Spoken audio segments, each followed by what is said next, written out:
Welcome back to Bigg Boss season 8. எல்லோருக்கும் இனிய பொங்கல் நல்வாழ்த்துக்கள். இப்போ நம்ம வீடியோக்குள்ளே போயிடுறோம். நேற்று பார்த்தீங்கன்னா நம்ம தீபக் எவிக்ஷன் எல்லாருக்கும் அன்ஃபேர் பேசிகிட்டு இருந்தோம். உள்ளே அப்படியே கேம் சேஞ்ச் ஆகிடுச்சு. அதை பார்த்துப்பீங்க. இது யாராலனா நம்ம ஃபேட்மேனால் தான் மாறிச்சு. ஏன்னா ஃபேட்மேன் அவ்வளோ ஹோப் கொடுத்துருந்தாரு. யாருக்கு பார்த்தீங்கன்னா தீபக்குக்கும் முத்துக்குமாரே நீங்கள் தாண்டா அப்படின்ற மாதிரி போங்கடா அப்படின்ற மாதிரி ஒரு பயங்கரமாக அவங்கள தூக்கி தலைமுறை வச்சுட்டாரு. அதனால் அவங்களுடைய ஆட்டங்கள் அப்படியே தரப்பட்டு போச்சு. இதில் எஸ்பெஷலி பார்த்தா முத்துக்குமார்லாம் கம்ஃபர்ட் ஜோன் போயாச்சு. அதுமாதிரி தீபக்கம் சரி ரிலாக்ஸாக உட்காந்து பார்ப்போம், அப்படியே கடந்து இந்த வாரமும் கடந்து போயிடும்னு பார்த்தாங்க. அது நடக்கலை. ஆனால் இதுக்கு எல்லாத்துக்கும் மூல காரணம் ரவி. இந்த ஃபேட்மேன்றது எல்லாருக்கும் தெரியும். அதனால் நேற்றெல்லாம் நைட்டெல்லாம் முடிச்சுட்டு காலையில் எப்போவுமே அவர் பார்த்தீங்கன்னா அந்த வேக்கப் சாங்குக்கெல்லாம் எந்திரிச்சிருவார். ஆனால் அந்த மனுஷன் அவ்வளோ நேரம் படுத்திருந்தார். ஏன்னா நைட்டெல்லாம் தூக்கம் வரலையா. எப்படி தூக்கம் வரும்? மற்றவங்களுடைய ஆட்டம் அன்ஃபேராக 2 பேர் வெளியே போயிருக்காங்க. இவருடைய பண்ண கேம் சேஞ்சர்னு சொல்கிறாங்க. இவரால் 2 பேர் அன்ஃபேராக எவிக்ட் ஆகியிருக்காங்க. அதில் அருண்குமார் அண்டு தீபக் இவங்க 2 பேரும் உள்ளே இருக்கக்கூடிய ஆள். வெளியே போகணுன்னு பார்த்தீங்கன்னா பவித்ரா அண்டு ஜாக்லின் தான் போயிருக்கணும். அப்படி இல்லைன்னா கூட அருண் ஓகே, அப்போ கூட இந்த டைமில் பண்ணியிருக்கூடாது. ஸோ இதை பண்ணியிருக்கிறாங்க. ஸோ அதனால் அவரால் டாலரேட் பண்ண முடியல. காலில் கூட முத்துவும் தூக்கம் இல்லை, ஏந்து உட்காந்துக்கிட்டாங்க 2 பேரும். முத்துவும் ரவீந்திரன் பேசுகிறாங்க, இல்லை இந்த மாதிரி விடுங்க. இப்போ முத்துக்கு தெரிஞ்சிடுச்சு, ஆஹா இவர் வேறு மாதிரி ஆடுறாரா, இனிமேல் நம்ம இவர் கூட இருந்தோம்னா நமக்கு ரிவீட்டு அப்படின்ற மாதிரி என்ன பண்ணுறாரு. அண்ணே விடுனே, போனே, குளினே, பல்லு விளக்குனே, சாப்பிடுனே, இதை விட்டுடுனே, நான் பார்த்துக்கிறேன். அப்போ இவ்வளோ நாள் முத்து அவர் எங்கெல்லாம் உட்காந்துருப்பாரோ அங்கெல்லாம் போய் உட்காந்து ஃபுல்லாக கதையான் காரணமானு சொல்லுவாங்கள்ல, அந்த மாதிரி உட்காந்து ஃபுல்லாக கேட்டுக்கிட்டு அவர் என்னெல்லாம் வாங்க முடியுமோ வாங்கிட்டு வாங்கிட்டு இன்றைக்கி நேற்று நடந்த அந்த எவிக்ஷன், அன்ஃபேர் எவிக்ஷன் அது நடக்கும்போது அதான் முத்து தலைமையில் கை வச்சுப்பான் பாருங்கள். ஐயோ மாறுது. அப்போது ரவீந்தர் சொல்கிறதுல பாதி உண்மை பாதி பொய். இல்லை ரவீந்தர் நமக்காக தான் பிஆர் சொன்னது பொய்யா உண்மையா? ஸோ அவனுக்குள்ளே ஒரு கேள்வி வந்துடுச்சு.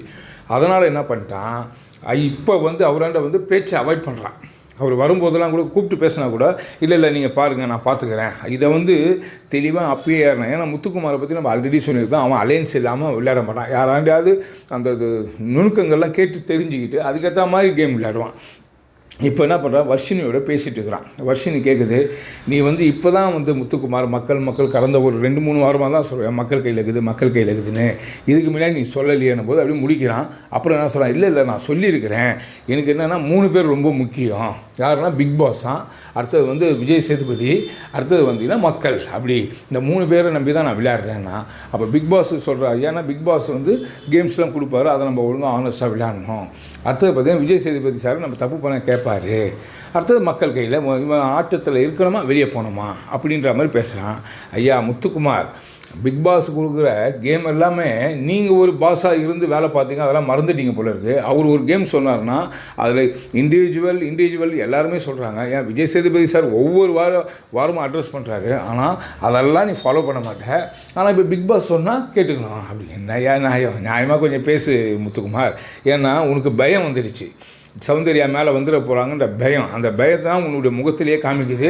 உன்னால் அதை டாலரேட் பண்ண முடியல. ஐயோ என்னமோ நடக்குது அப்படின்னு. நான் இப்போ கூட சொல்லேன், கப்பு யாருக்கு வேணால் போட்டோம், அது முக்கியம் இல்லை.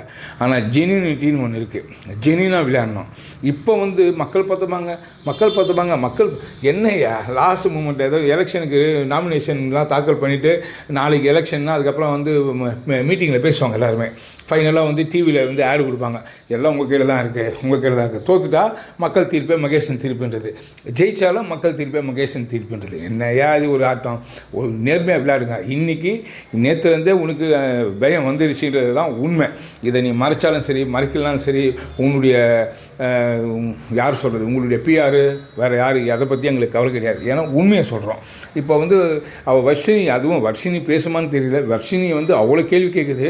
உனக்கு அதுவே தத்தக்காப்பத்துக்காக தான் கேள்வி கேட்கும். அந்த தத்தக்காப்பத்துக்காக உனக்கு ஒழுங்கான பதில் சொல்ல முடியல. ஏன்னா எத்தோடனே நீ என்ன பண்ணிடுற, உனக்கு வர அம்புகள் எல்லாம் திருப்பி மக்கள் மேலே விடுற. அதாவது நீ இப்போ மேனிப்புலேட் பண்ணுறது மக்களை. இப்போ ரவீந்தர் சார் நீ ஒழுங்காக பேசலை, இதிலே தெரியுது. ஏன்னா இவ்வளோ நாள் அவருடைய உதவி தேவைப்பட்டது, இப்போ உனக்கு தேவை கிடையாது. ஸோ இப்படி தான் நடந்துகிட்ருக்கு. என்னென்னு பார்ப்போம். காலைல எதனா டாஸ்க் வச்சாருன்னா அடுத்தது இப்போ என்னன்றதை உங்களுக்கு அப்டேட் பண்ணுறேன். கண்டிப்பாக அந்த வீடியோ உங்களுக்கு பிடிக்கும்னு நினைக்கிறேன். பிடிச்சிருந்தா லைக் பண்ணுங்கள், கமெண்ட் பண்ணுங்கள், ஷேர் பண்ணுங்கள், சப்ஸ்கிரைப் பண்ணுங்கள். தேங்க்யூ.